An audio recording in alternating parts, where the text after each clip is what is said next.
WARDOGS is a game that on paper sounds like somebody reached into my brain and pulled out everything I've ever wanted from a large-scale tactical shooter since 2005. And it hits early access later this year, and we need to discuss why this game is going to shake up the entire industry. If WARDOGS isn't on your radar yet, it should be.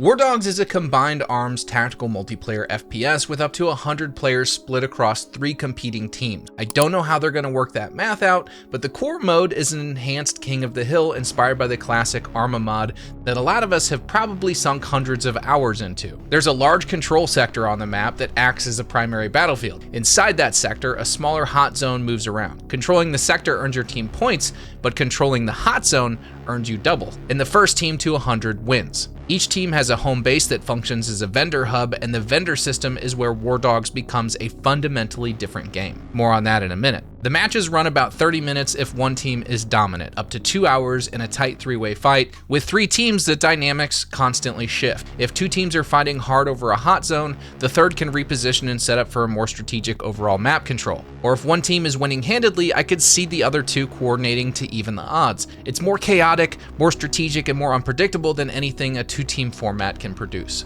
And the maps are massive. The first one shown off is 16 by 16 kilometers with 32 objective placement variations per map. Sector shapes change, the hot zone moves differently, and objectives land in different spots, so no 2 matches should ever feel the same. But this is what separates WARDOGS from everything else out there. Every player has a persistent bank account that carries across every match. Everything you bring into your life, your weapons, your armor, vehicles, gadgets, it's all rented out for that life only. Die without getting revived, and it's all gone. In Battlefield, death is a mild inconvenience and a loading screen. In WARDOGS, you can walk up to the vendor and decide how much you're willing to risk that game. If you drop $4 to $5 grand on a kitted loadout and die immediately, well, that $4,000 is gone. Play well and get kills, cap objectives, revive teammates, and you walk out with 8 to 10. The game constantly asks you to put your money where your mouth is. Every way of earning money in the game feeds into every other way. Kills pay, obviously, but so does building fortifications, healing teammates, marking enemies with recon gear, and even repairing vehicles. Drive a transport full of squad mates to an objective,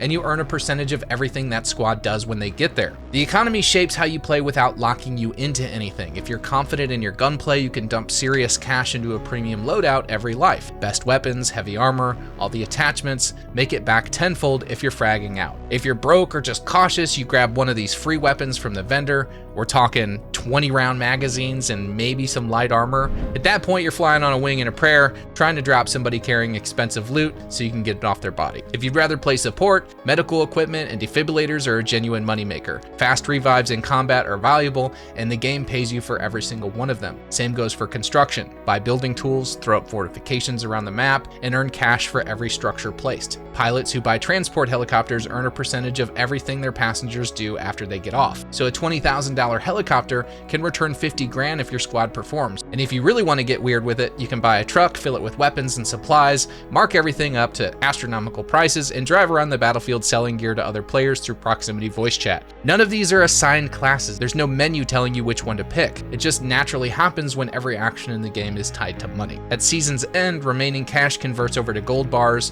which is the only currency for cosmetics, so there's no real money, no battle pass, no premium currency, hallelujah. And even the gold exchange rate fluctuates on a live market, so there's a constant meta decision between converting your gold now for cosmetics or keeping cash liquid for better loadout. And when you see someone in a rare skin, you know that they've actually earned it. That's what cosmetics should always have been. The developers call WARDOGS a hardcore shooter that doesn't forget it's a game. It's more tactical than Battlefield, more accessible than Arma or Squad.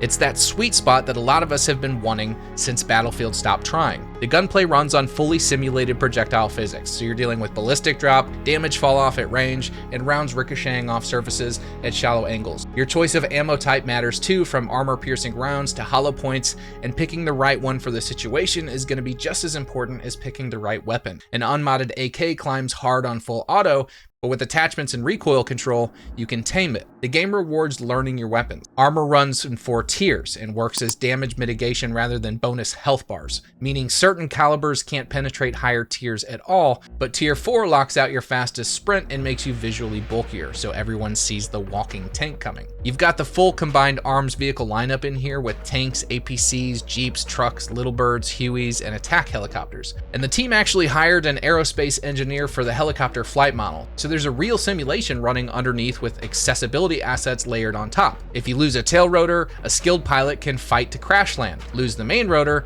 and you're done. Below 50-meter altitude, anti-air missiles can't lock on, which encourages that low-altitude tactical flying instead of hovering at 1,000 feet farming kills. Destruction is a little more specific instead of fully dynamic because the devs tried full destruction and maps turned into featureless parking lots. So they went with Battlefield 3's approach where you can blow holes in walls, drive tanks through structures, and collapse cover with artillery, but the core level design stays intact. There's no automatic spotting either, so you don't get those blue indicators or red indicators over friends and enemies. Team-wide marking actually requires recon equipment, and marking enemies earns you cash when teammates get kills on your callouts. Friendly fire is on, and friendly markers only show when teammates are in your direct line of sight. Any player with construction tools can deploy a forward operating base, or FOB, anywhere on the map and build everything from sandbags and bunkers to sniper towers, mortar stations, anti-air turrets, and radio towers that extend voice chat range. The standout piece is the drill, a buildable that pulls the hot zone to your fob for a couple of minutes.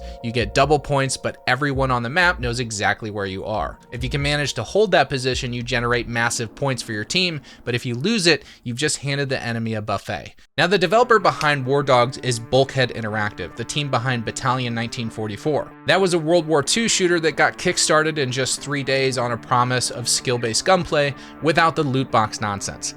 It had rough edges, but everyone agreed that Bulkhead understood the assignment. It had the proper shooter feel. They've spent years since building proprietary Unreal Engine tools for realistic FPS development, and WARDOGS has been in development for over 3 years with about 75 people working on it. Now, the publisher is Team17, and they acquired Hell Let Loose in 2022 for around £31 million, and that game has since generated over $100 million in lifetime revenue. They even built a dedicated studio around it, announced a Vietnam expansion, and have stated their goal is turning Hell Let Loose into a franchise rivaling AAA competitors. WARDOGS hits Steam Early Access in 2026. At launch, it'll be on PC only. I assume based on what they've done with Hell Let Loose that the console version will come later, but at launch, they're only asking about $30 to $40. There won't be any battle passes, no real money cosmetics, no pay-to-win tactics. One mode at launch, it's King of the Hill done right with a second map shortly after. The devs have longer-term plans too, with RuneScape-style passive skills that improve with use and don't reset between seasons, NPC missions for out-of-match progression, and potentially even jets gated behind building an airfield first. So what could go wrong? Well, frame rate and hit registration are not negotiable for this audience. If it stutters, they're gonna dip. The economic balance also needs to avoid snowballing, where rich players keep buying the best gear and pulling further ahead every single match. 3-team balance is inherently harder than 2, and ganging up on 1 will happen, and if it becomes the meta, it could in theory ruin the game. So the game needs organic answers for that, and 2 maps at launch, even with 32 variations each, won't carry the game forever, so delivering more content down the road is definitely important. There's been a gap in the shooter market for years. Battlefield drifted towards accessibility and live service bloat. Arma and Squad demand more time and learning than most people can commit to. Hell Let Loose kind of carved its own space, but it's a fundamentally different experience that's more historical, methodical, and deliberately slower. WARDOGS is kind of aiming at that ground between all of them. It's tactical enough to reward teamwork and scratch the itch for some of those hardcore milsim fans, but it's also accessible enough that a Battlefield player can pick it up and enjoy it as well. The economy and building systems create experiences that never repeat the same way twice. The persistent cash system makes every life matter in a way that no large-scale shooter has been able to achieve. It's going to cause you to move more carefully, communicate more, and value your teammates more because dying actually costs something. Whether it works or not comes down to execution. The ideas are excellent and the team and publisher have the right backgrounds, but ideas don't keep servers populated. Performance, balance, and content do. WARDOGS is the kind of game that I want to exist whether or not it's perfect at launch. A persistent player economy, 3-team warfare, emergent roles, and cosmetics you actually earn, all built by people who grew up on the same shooters that we did and got tired of watching the genre bleed out to microtransactions and content treadmills. So drop your take on the economy system in the comments. I want to know what you guys think about the 3-team setup and the in-game economy. Is it genius or a disaster? Subscribe if you want to see more videos like this one, and I will see you guys on the next one. Dusk till dawn, I turn my speakers on.